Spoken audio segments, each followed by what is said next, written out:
안녕하십니까. 이번 주 수요일 날 시진핑이 미국 샌프란시스코를 방문합니다. 에이펙 회의에 참석하기 위해서 방문을 하는데 이 시진핑 방문에 대해서 미국 내에서 많은 기대감을 가지고 있습니다. 특히 미국의 이제 월스트리트 금융가에서 많은 기대감을 가지고 있는데 과연 이 시진핑이 미국의 기대감을 충족시켜 줄까? 이것이 우리의 관심사입니다. 미국 디폴트를 막아라. 데이지 체인과 구조적 위험, 시스테믹 리스크입니다. 시진핑이 과연 미국을 도와줄까? 오늘은 여기에 대해서 좀 알아보도록 하겠습니다. 먼저 데이지 체인에 대해서 말씀드리겠습니다. 데이지 체인은 이 데이지 꽃을 엮어서 왕관처럼 쓰는 겁니다. 미국 샌프란시스코 남쪽에 이제 몬테레하고 카멜 비치가 있죠. 그 조금 더 가면은 빅서. 여기 언덕에 가면은 이제 봄에 젊은 여성들이 모여서 이 데이지 꽃이나 다른 야생화로 이렇게 관을 만들어서 쓰는 그런 행사가 있습니다. 사진도 찍고 한데 그거 보면 이제 상당히 이쁩니다. 또 금발에 좀 어울리긴 합니다. 이 데이지 체인 글자 그대로 꽃장식이라고 할 수 있습니다. 그런데 금융에서도 데이지 체인이 사용됩니다. 장부를 예쁘게 보이는 겁니다. 데이지 체인은 오래된 개념으로 대차 대조표의 자산을 과장하거나 마켓 뎁스와 유동성을 가장하기 위해서 사용한다. 마켓 뎁스 역시 이 유동성을 표현하는 겁니다. 어떤 금융 상품이 있는데 제가 거래를 하는데 10,000주 정도 이제 탁 집어 던집니다. 그런데 푹 꺼져버리는 거죠. 몇 % 하락을 한다. 이 투자자들이 많은 양의 주문을 내지 않고 그래서 좀 많은 물량이 오면은 푹 꺼져버리는 겁니다. 이 경우는 마켓 뎁스가 얇다라고 부를 수 있습니다. 그런데 많은 투자자들이 모여서 유동성이 풍부하고 또 많은 양을 이제 이렇게 거래할 때 이때는 10,000주 정도 집어 던져도 눈 하나 깜짝하지 않습니다. 이때는 이제 마켓 뎁스가 깊은 거죠. 시장 유동성이 풍부하다는 뜻입니다. 데이지 체인은 1980년대 이 세이빙스 앤 론 미국 몰기지 은행 사태가 있었는데 이때 감사를 대비해서 이제 자산을 과장하는 데 사용했습니다. 파산 위기에 직면한 이 몰기지 대출을 한 이제 저축 대부 그룹들 이들이 모여가지고 금리를 단합하는 겁니다. 한 5% 이런 식으로 픽스를 한 다음에 서로 돈을 빌려주는 겁니다. A는 B에게 빌리고 또 C에게 빌려주고 이 돈은 다시 돌려받지 못한다는 것을 다 알고 있습니다. 서로 이제 유동성이 다 부족한 거죠. 그런데 이런 식으로 하면서 이제 시장에는 건강하게 이렇게 보여주는 겁니다. 그 다음에 이제 예금자들에게 자, 시장 금리보다 조금 더 높게 이제 금리를 쳐줄 테니까 우리 은행에 돈을 예금하세요. 우리 은행은 안전합니다. 이런 식으로 예금자들을 유혹한 겁니다. 그런데 이 사태 역시 결국 파국으로 끝났습니다. 미국 연준과 재무부에서 개입을 했습니다. 데이지 체인의 또 다른 형태는 최근 암호화폐 시장에서 발생했습니다. 암호화폐 거래소와 그리고 암호화폐 자산 관리자는 이 암호화폐 마켓 뎁스와 유동성을 과장하는 거죠. 가격 변동성을 엔지니어링 하기 위해서 암호화폐 거래소에서 공동으로 이렇게 가장 매매를 하는 겁니다. 거짓 매매를 하는 거죠. 한쪽에서 팔고 또 한쪽에서 사고 혹은 통정 매매, 내가 팔고 내가 사고 이런 식으로 이 유동성을 공급하는 겁니다. 그러나 계속 이제 뺑글뺑글 도는 겁니다. 그런데 외부에서 볼 때는 거래량이 풍부합니다. 그래서 저 종목이 이제 제대로 거래되는구나. 그래서 암호화폐를 사기 위해서 이렇게 외부에서 돈을 들고 사람들이 들어오는 거죠. 이 가장 매매로 가격과 시장의 경고성을 인위적으로 조작해서 새로운 투자자를 유인하여서 암호화폐 유동성을 공급하는 겁니다. 대부분의 암호화폐 거래소는 바하마, 케이먼 제도 등 이 불투명한 관할권에서 운영되기 때문에 해당 활동은 대부분 면밀히 조사되지 않습니다. 이러다가 몇 건의 대형 사고가 터졌죠. 건도형입니까? 그 친구도 이제 이 사고랑 연루가 되어 있는 거죠. 자, 2022년 금리가 이제 급격하게 상승하기 시작했습니다. 중앙은행, 은행 그리고 이제 자산 관리자들이 이 채권 가격을 하락시키면서 채권을 내다 파는 겁니다. 가격이 하락하기 때문에 또 금리가 오르기 때문에 할 수 없죠. 이 국채 시장에서 채권자들이 글자 그대로 이제 사보타지를 했다라고 볼 수도 있습니다. 일단 내가 먼저 팔겠다 이렇게 보시면 됩니다. 20년 만기 미국 재무부 채권은 29.4% 이 가격이 하락했습니다. 연준은 인플레이션 퇴치를 위해서 노력해야 되기 때문에 양적 완화를 통해서 채권 시장에 개입할 수는 없습니다. 금리를 올려서 유동성을 축소하고 인플레이션을 잡겠다. 이렇게 연준이 공언을 했습니다. 그런데 이 채권 가격이 급락하기 때문에 여기 이제 갑자기 양적 완화로 개입을 할 수가 없는 겁니다. 이것은 인플레이션 퇴치를 포기한다는 신호이기 때문에 그렇습니다. 그래서 이제 작년에 미국 채권 가격이 급락했습니다. 채권 시장 불안정에 직면한 중앙은행은 서로 이제 개입을 요청할 수 있습니다. 자, 이 데이지 체인은 본질적으로 여러 개의 중앙은행이 서로 이제 상대방 것을 사주는 겁니다. 가장매매랑 똑같다고 보시면 됩니다. 이 암호화폐에서 A라는 이제 암호화폐 회사, 그리고 이제 B라는 암호화폐. 자, 얘네들이 서로 사고 파는 겁니다. 자, 그래서 이제 유동성을 공급하는 거죠. 그러나 얘네들의 자산은 변하지가 않습니다. 자, 이 미국과 유럽, 유럽의 여러 국가들이 있습니다. A라는 중앙은행이 B 국가의 국채를 사주는 겁니다. 그리고 B 국가 중앙은행은 C 국채를 사주고 C 국가의 중앙은행은 A 나라의 국채를 사주는 겁니다. 서로 조직적으로 탄압을 해서 이 국채 시장에 개입을 하는 겁니다. 상대방 것을 사주는 거죠. 자, 도대체 왜 이런 짓을 했을까? 이런 짓을 하지 않으면 작년 10월에 국채 시장이 크래시되기 때문에 그렇습니다. 자, 일종의 이제 데이지 체인입니다. 서로 간에 어떤 부실한 것을 좀 덮어주는 거죠. 그리고 시장의 유동성을 공급한다. 이 뜻은 스텔시하게 양적 완화를 하는 겁니다. 은밀하게 양적 완화를 한다. 돈을 푼다. 작년 10월에 이런 일이 발생했습니다. 이때 물론 특기할 만한 사건이 있었습니다. 먼저 미국의 이제 로컬 뱅크들, 지역 은행에서 사고들이 터졌습니다. 여러분들 기억나실 겁니다. 그런데 그 다음에 영란은행에서 이제 큰일이 터졌습니다. 이 영국 국채 시장에 크래시가 왔습니다. 자, 미국 같은 경우는 신속하게 어쨌든 이제 연준과 재무부에서 개입을 해서 그것을 흡수했습니다. 큰 은행에 인수합병시킨다든가 이런 식으로 당장 채권 투매를 막았습니다. A라는 로컬 은행이 있습니다. 거기서 이제 상당 부분의 국채를 가지고 있는데 이미 큰 시장 손실이 있습니다. 만약 이것을 파이어 세일을 하게 되면 시장에 심각한 데미지를 주게 되는 거죠. 그래서 큰 은행의 자산으로 이렇게 합병을 시켜버리거나 이제 매입을 시켜버립니다. 이런 방식으로 미국에서는 일단 마무리를 했습니다. 그런데 영국에서 이제 문제가 터지기 시작했습니다. 실제 이 미국보다 영국 국채가 더 심각한 문제가 있습니다. 뱅크 오브 잉글랜드와 뉴욕 연준은 금융 안전성을 위해서 수십 년 동안 긴밀하게 협력해 왔습니다. 미국 그리고 영국은 아홉 국가죠. 이제 금융 측면에서는 아홉 국가입니다. 이 영국은 외국인 지분에 대한 데이터를 게시하지는 않지만 당시 이제 해외 유출 증가에 대해서 언급을 했습니다. 해외 투자자들이 영국 국채를 막 투매를 하고 있다. 이 사실을 공개를 했다는 뜻입니다. 뱅크 오브 잉글랜드는 9월 23일에 일단 개입을 했습니다. 그러나 시장 안정에 실패했습니다. 결국 G7 전체가 나서게 된 겁니다. G7에 이제 일본, 프랑스, 독일 이런 나라들이 다 모여서 협력을 해서 동시에 이제 세계적으로 이 국채 시장을 안정시키자. 그래서 데이지 체인에 나선 겁니다. 영국은 대외 채권자들에게 가장 많이 노출된 국가이기 때문에 이 디폴트가 나면 1순위가 됩니다. 그래서 이것은 글로벌 어떤 시스테믹 리스크로 인지가 된 거죠. G7에서 만약 영국 국채 시장을 안정시키지 못한다면 이것은 연쇄적으로 다른 나라에 큰 여파, 큰 충격을 줄 거다. 그래서 이 영국 국채 사태에 개입을 했다는 뜻입니다. 밑에 도표를 잠깐 보시기 바랍니다. 이것은 익스터널 뎁입니다. 퍼블릭 뎁이 아닙니다. 익스터널 뎁. 민간 부문 그리고 공적 부문 합쳤을 때 대외 부채를 의미하는 겁니다. 미국은 31 트릴리언 달러 올 1월입니다. 그리고 영국, 프랑스 이렇게 쭉 나옵니다. 우리가 통상적으로 이제 정부가 지고 있는 부채, 퍼블릭 뎁, 이것은 대내 부채도 있고 대외 부채도 있습니다.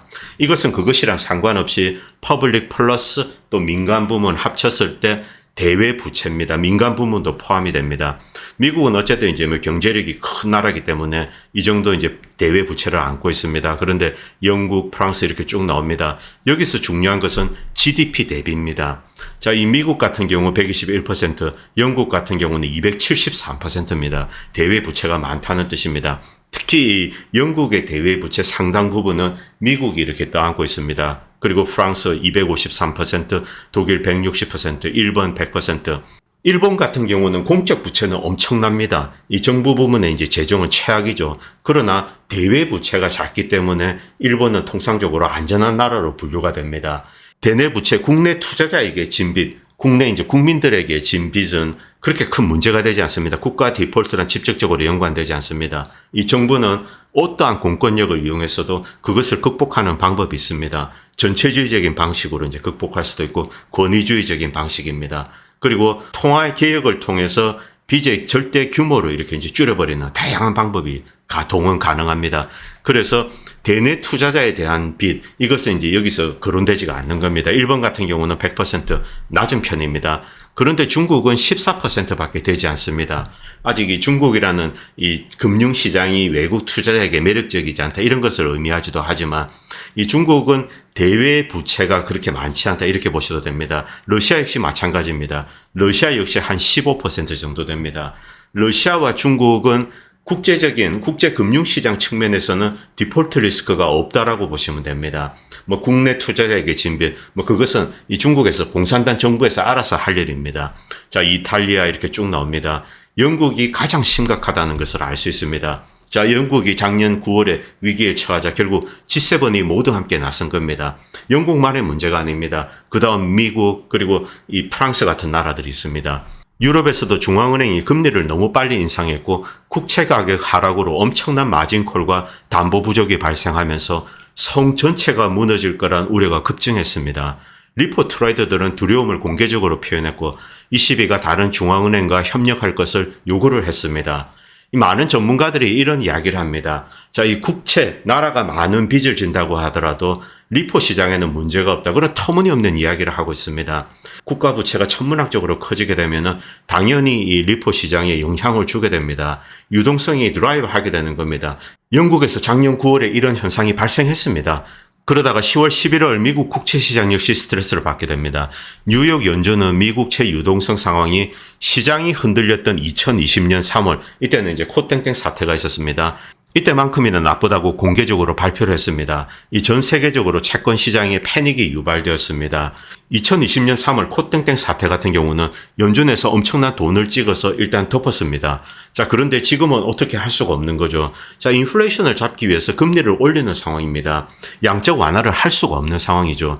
옐렌 재무장관은 10월 10일 국채 시장이 괜찮다고 말했다가 바로 다음 날 시장이 걱정된다고 말을 했습니다. 그녀는 10일 오후 이 워싱턴에서 열린 IMF 세계은행 회의에서 G7 동료들과 이렇게 만났습니다. 블룸버그는 이때 이들이 달러 강세와 글로벌 금융 안정성에 대해서 논의했다고 보도를 했습니다. 그날부터 시장의 모든 것이 즉시 바뀌었습니다. 자, 10월 13일 보시기 바랍니다. 이때 이 S&P 500 지수가 급락을 했습니다. 그러다가 반등하면서 시장이 이제 어느 정도 회복되기 시작했습니다. 작년 10월 장을 기억하시는 분들은 이때 일을 잘 아실 겁니다. 그리고 이 그래프도 보시기 바랍니다. 블룸버그의 미국 금융시장 컨디션 인덱스입니다. 금융시장의 상황이 좋아지지 않으면 밑으로 쑥 꺼지는 거죠. 자, 이 10월경에 바닥을 찍고 회복되기 시작했습니다. 자, 이때 어떤 일이 있었는가? 결국 중앙은행 그리고 이제 세계 IMF나 월드뱅크 이런 애들이 모여가지고 자, 이것을 극복하기 위해서 무엇을 해야 될 것인지 논의를 했다는 겁니다. 그리고 갑자기 시장에 유동성이 공급되기 시작한 겁니다. 10월에 두려움에 휩싸였던 은행가들은 갑자기 이제 그날 이후 안도하기 시작했습니다. 이후 2분기 동안 리포 그로스는 강세를 보였으며 은행 간 1일 평균 리포 규모는 10조 4천억 달러로 급증했습니다. 이제 유동성이 글로벌 국채 시장으로 돌아온 겁니다.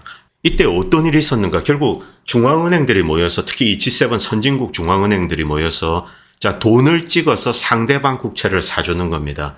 크로스 커런시 양적 완화입니다. 미국에서는 달러를 찍어서 유럽의 국채, 일본의 국채를 사주고 일본에서는 엔화를 찍어서 미국 달러로 바꿔서 미국 국채를 사주고 유로로 바꿔서 유럽에 있는 나라의 국채를 사주고 이런 식으로 개입을 했다는 겁니다. 2022년 4분기 데이터는 3월 31일에 발표됐는데 한 3개월 뒤에 발표됩니다. G7 국가 외환 보유고가 갑자기 증가했습니다. 또 한 가지 결정적인 증거는 2022년 11월까지 줄곧 국채를 투매해온 일본 중앙은행이 갑자기 미국채와 기타 주요국 채권 비중을 늘렸습니다. 이 자료가 최근에 공개되었습니다. 이것 때문에 이 데이지 체인이 확인이 된 겁니다. 공식적으로 확인이 된 겁니다. 자, 이 외국의 국채를 중앙은행이 삽니다. 그런데 이것은 이 외국의 화폐를 보유하고 있는 것으로 이렇게 표시가 됩니다. 정확하게 미국 국채를 얼마만큼 샀다, 이것은 공개되지 않습니다. 그런데 미국 US 달러 자산을 이만큼 들고 있다, US 달러를 들고 있다, 이런 식으로 표현이 되는 겁니다. 이런 자료가 최근에 공개되면서 이 데이지 체인이 확인이 되었습니다. 통상적으로 중앙은행은 FX 준비금에 대해서 이제 비밀을 유지합니다. IMF가 데이터를 수집하고 집계를 발표를 하지만 개별 중앙은행이 보유한 자산은 엄격하게 기밀로 유지됩니다. 채권 시장을 안정화하고 변동성을 낮추고 더욱 견고해 보이도록 은밀히 QE, 스텔시, 양적 완화를 수행한 겁니다. 구매한 상대국 채권 자산을 외환 준비금 속에 이제 숨기는 겁니다. 자, A라는 나라의 채권을 들고 있다, 국채를 들고 있다, 이렇게 발표를 하지 않고 US 달러를 이만큼 들고 있다, 외환 준비금으로 이런 식으로 이제 발표를 하는 겁니다. 특히 미국의 동맹국인 캐나다, 영국과의 상호 간의 국채 거래의 급증, 또 이제 부수적인 자료가 흘러나옵니다. 이것을 통해서 이제 우리가 유출을 할 수 있는 겁니다. 총 거래 규모에서 공개되는 민간 거래 규모를 빼면은 공개되지 않는 중앙은행 개입을 추정할 수 있습니다. 물론 이것은 모두 추정입니다. 어쨌든 1년 전 위기는 이런 방식으로 덮었습니다. 그러나 이것은 임시 미봉책에 지나지 않습니다. 미국은 근본적인 치유를 했어야 합니다. 치유하는 것은 뭐 간단합니다. 자, 국가 재정 상태를 다시 건전하게 만들고 세금을 많이 걷어야 됩니다. 그리고 정부 지출을 줄여야 됩니다. 자, 이것 위에는 다른 것을 할 수가 없습니다. 그러나 지난 1년 동안 어떤 일이 있었습니까? 미국 정부는 돈을 쓰는 것을 멈추지 않았습니다. 우크라이나 전쟁 지원하고 지금은 또 이스라엘에 돈을 퍼붓고 있습니다. 자, 이런 방식이죠. 미국은 늘 그렇게 해왔습니다. 그런데 최근에 이제 미 국채 금리가 다시금 가파르게 치솟기 시작했습니다. 한 지지난주에 미국에서도 이제 이 금리 시장이 크게 요동쳤죠. 자, 국채 금리가 5% 가까이 급증을 했습니다. 모기지 채권 같은 경우는 뭐 한 7%를 넘어서 8% 찍은 적도 있습니다. 자, 미국에서 다시 위기가 돌아왔습니다. 그러다가 지난주부터 미국 금융시장이 다시 이제 안정을 되찾았습니다.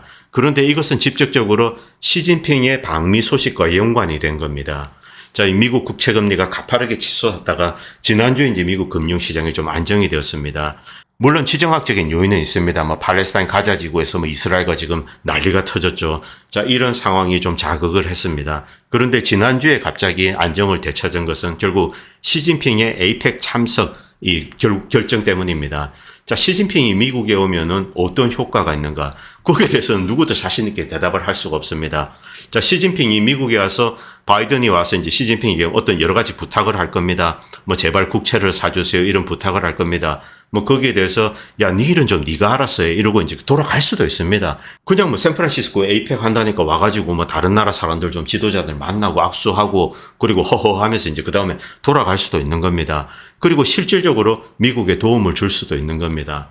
자, 미국은 최근에 중국에 꼬리를 내리기 시작했습니다. 특히 대만 문제 관련돼서 꼬리를 내리고 그리고 중국을 자극하는 발언들을 이제 급격하게 줄였습니다. 자, 최근 한 3, 4주 동안의 금융시장 위기 때문에 자, 이 중국의 시진핑을 만나서 본격적으로 이제 미국이 야, 국채를 이만큼 사달라 압력을 넣기 위한 것인가. 중국이 미국 금융시장에 대해서 어떤 태도를 취할지는 아직 정해진 것은 아무것도 없습니다. 자, 이 그래프를 보시기 바랍니다. 중국은 계속 미국 국채를 이렇게 덤프해 왔습니다. 최근에 이제 다시 사들이거나 그럴 조짐을 보이지 않았습니다. 일본 같은 경우는 2020년에 쭉 팔다가 작년 하반기부터 갑자기 사들이기 시작했습니다. 아무래도 미국에서 압력을 좀 넣었다고 생각합니다. 그리고 이 데이지 체인과 연관이 된 것으로 그렇게 추정됩니다. 그리고 이 뉴스를 보시기 바랍니다. 월스트리트저널 금요일에 올라온 겁니다. 무디스에서는 미국 신용 등급에 관해서 신용 등급의 이제 건강도에 관해서 조금 네거티브하게 한 단계 등급을 낮췄습니다. 그런데 이런 결정에도 불구하고 오늘 금융시장은 조용했습니다. 이건 역시 시진핑 방미에 대한 기대감입니다.